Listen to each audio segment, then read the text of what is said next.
ಅಧ್ಯಾಯ 48. ಶಿವಪಾರ್ವತಿಯರ ವಿವಾಹದ ಪ್ರಾರಂಭ. ಹಿಮಾಲಯನಿಂದ ಶಿವನ ಗೋತ್ರದ ಕುರಿತು ಪ್ರಶ್ನೆ.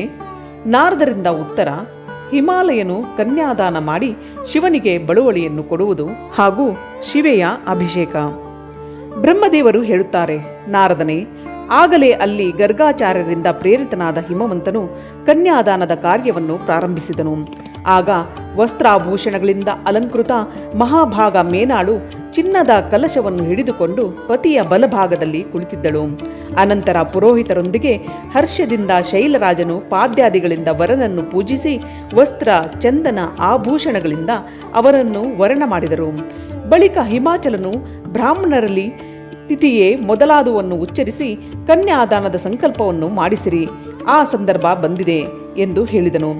ಅವರೆಲ್ಲ ದ್ವಿಜಶ್ರೇಷ್ಠರು, ಕಾಲಜ್ಞಾನವುಳ್ಳವರು, ಆದ್ದರಿಂದ ಹಾಗೆಯೇ ಆಗಲಿ ಎಂದು ಹೇಳಿ ಎಲ್ಲರೂ ತಿಥಿಯೇ ಮೊದಲಾದವನ್ನು ಉಚ್ಚರಿಸಿದರು. ಬಳಿಕ ಸುಂದರ ಲೀಲೆಗಳನ್ನು ಮಾಡುವ ಪರಮೇಶ್ವರ ಶಂಭುವಿನಿಂದ ಪ್ರೇರಿತನಾಗಿ ಹಿಮಾಚಲನು ಪ್ರಸನ್ನತೆಯಿಂದ ನಕ್ಕು ಅವನಲ್ಲಿ, ಶಂಭೋ, ನೀನು ನಿನ್ನ ಗೋತ್ರದ ಪರಿಚಯವನ್ನು ಕೊಡು, ಪ್ರವರ, ಕುಲ, ನಾಮ, ವೇದ ಮತ್ತು ಶಾಖೆಗಳನ್ನು ಪ್ರತಿಪಾದಿಸು, ಈಗ ಹೆಚ್ಚು ಸಮಯ ಕಳೆಯಬೇಡ ಎಂದು ಹೇಳಿದನು.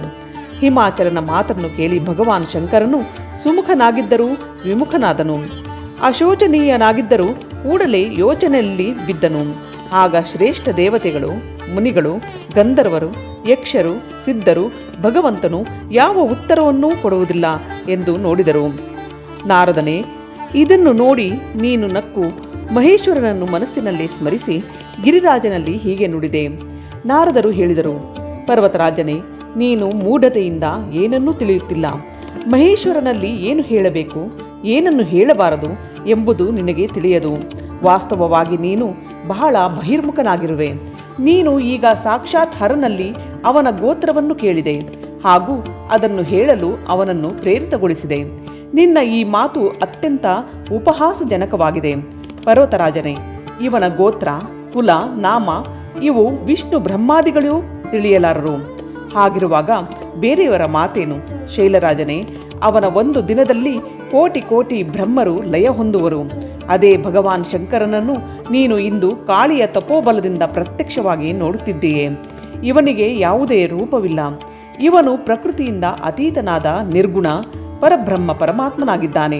ನಿರಾಕಾರನು, ನಿರ್ವಿಕಾರನು, ಮಾಯಾಧೀಶನು, ಪರಾತ್ಪರನೂ ಆಗಿರುವನು. ಕುಲ, ಗೋತ್ರ, ನಾಮಗಳಿಂದ ರಹಿತ ಸ್ವತಂತ್ರ ಪರಮೇಶ್ವರನಾಗಿದ್ದಾನೆ. ಜೊತೆಗೆ ಭಕ್ತರ ಕುರಿತು ಬಹಳ ದಯಾಳುವಾಗಿದ್ದಾನೆ.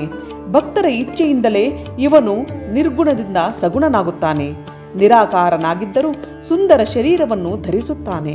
ಅನಾಮನಾಗಿದ್ದರೂ ಅನೇಕ ನಾಮವುಳ್ಳವನಾಗುತ್ತಾನೆ. ಇವನು ಗೋತ್ರಹೀನನಾಗಿದ್ದರೂ ಉತ್ತಮ ಗೋತ್ರವುಳ್ಳವನಾಗಿದ್ದಾನೆ.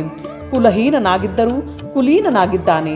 ಪಾರ್ವತಿಯ ತಪಸ್ಸಿನಿಂದಲೇ ಇವನು ಇಂದು ನಿನ್ನ ಅಳಿಯನಾಗಿರುವನು, ಇದರಲ್ಲಿ ಸಂಶಯವೇ ಬೇಡ.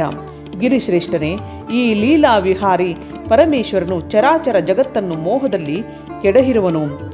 ಯಾರು ಎಷ್ಟೇ ಬುದ್ಧಿವಂತನಾಗಿದ್ದರೂ ಭಗವಾನ್ ಶಿವನನ್ನು ಸರಿಯಾಗಿ ತಿಳಿಯಲಾರನು. ಬ್ರಹ್ಮದೇವರು ಹೇಳುತ್ತಾರೆ, ಮುನಿಯೇ, ಹೀಗೆ ಹೇಳಿ ಶಿವನ ಇಚ್ಛೆಯಿಂದ ಕಾರ್ಯ ಮಾಡುವ ಜ್ಞಾನಿ ದೇವರ್ಷಿಯಾದ ನೀನು ಶೈಲರಾಜನನ್ನು ತನ್ನ ಮಾತಿನಿಂದ ಹರ್ಷವನ್ನುಂಟು ಮಾಡುತ್ತಾ ಪುನಃ ಹೀಗೆ ಉತ್ತರಿಸಿದೆ. ನಾರದರು ಹೇಳಿದರು, ಶಿವಿಗೆ ಜನ್ಮ ಕೊಟ್ಟ ಮಹಾಶೈಲನೇ, ನನ್ನ ಮಾತನ್ನು ಕೇಳು. ತನ್ನ ಪುತ್ರಿಯನ್ನು ಶಂಕರನಿಗೆ ಒಪ್ಪಿಸು.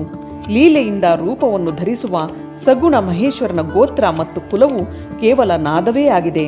ಇದನ್ನು ಚೆನ್ನಾಗಿ ತಿಳಿದುಕೋ. ಶಿವನು ನಾದಮಯನಾಗಿದ್ದಾನೆ ಹಾಗೂ ನಾದವು ಶಿವಮಯವಾಗಿದೆ. ಇದು ಸರ್ವಥಾ ಸತ್ಯವಾಗಿದೆ. ನಾದ ಮತ್ತು ಶಿವ, ಇದರಲ್ಲಿ ಯಾವುದೇ ಅಂತರವಿಲ್ಲ. ಶೈಲೇಂದ್ರನೇ, ಸೃಷ್ಟಿಯ ಸಮಯ ಮೊಟ್ಟಮೊದಲು ಲೀಲೆಗಾಗಿ ಸಗುಣ ರೂಪವನ್ನು ಧರಿಸುವ ಶಿವನಿಂದ ನಾದವೇ ಪ್ರಕಟವಾಗಿತ್ತು. ಆದ್ದರಿಂದ ಅದು ಸರ್ವೋತ್ಕೃಷ್ಟವಾಗಿದೆ.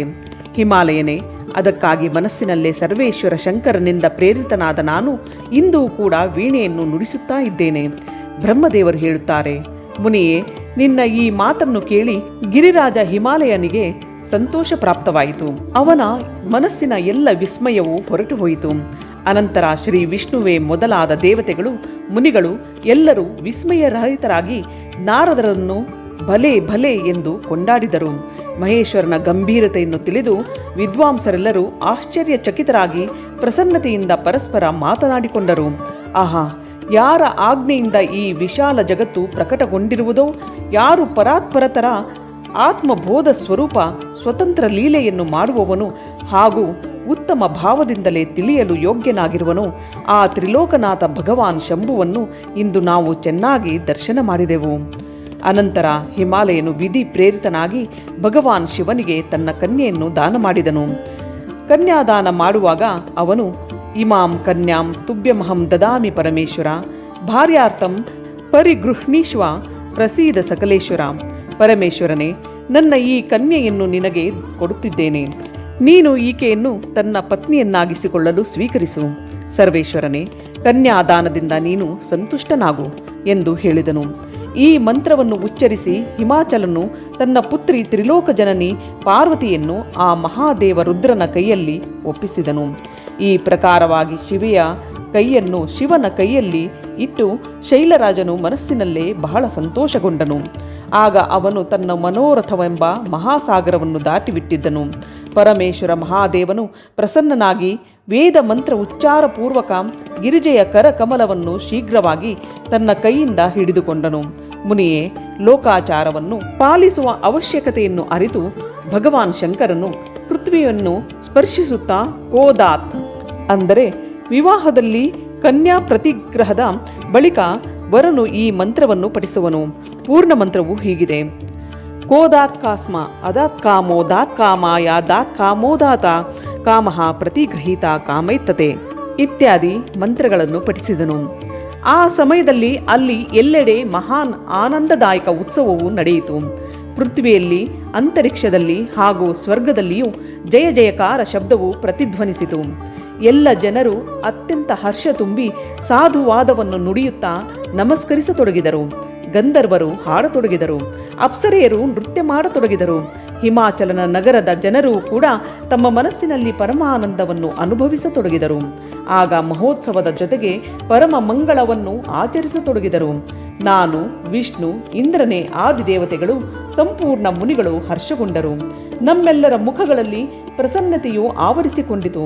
ಅನಂತರ ಶೈಲರಾಜ ಹಿಮಾಚಲನು ಅತ್ಯಂತ ಪ್ರಸನ್ನನಾಗಿ ಶಿವೆಯ ಕನ್ಯಾದಾನವನ್ನು ಯಥೋಚಿತ ಸಾಂಗತೆಯನ್ನು ಮಾಡಿದನು. ಬಳಿಕ ಅವನ ಬಂಧುಗಳು ಭಕ್ತಿಪೂರ್ವಕ ಶಿವೆಯನ್ನು ಪೂಜಿಸಿ ನಾನಾ ವಿಧಿ ವಿಧಾನಗಳಿಂದ ಭಗವಾನ್ ಶಿವನಿಗೆ ಉತ್ತಮ ದ್ರವ್ಯವನ್ನು ಸಮರ್ಪಿಸಿದರು.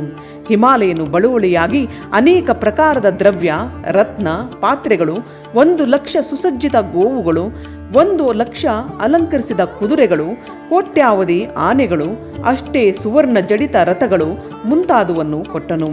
ಈ ಪ್ರಕಾರ ಪರಮಾತ್ಮ ಶಿವನಿಗೆ ವಿಧಿಪೂರ್ವಕ ತನ್ನ ಮಗಳಾದ ಕಲ್ಯಾಣಮಯಿ ಪಾರ್ವತಿಯನ್ನು ದಾನ ಮಾಡಿ ಹಿಮಾಲಯನು ಕೃತಾರ್ಥನಾದನು.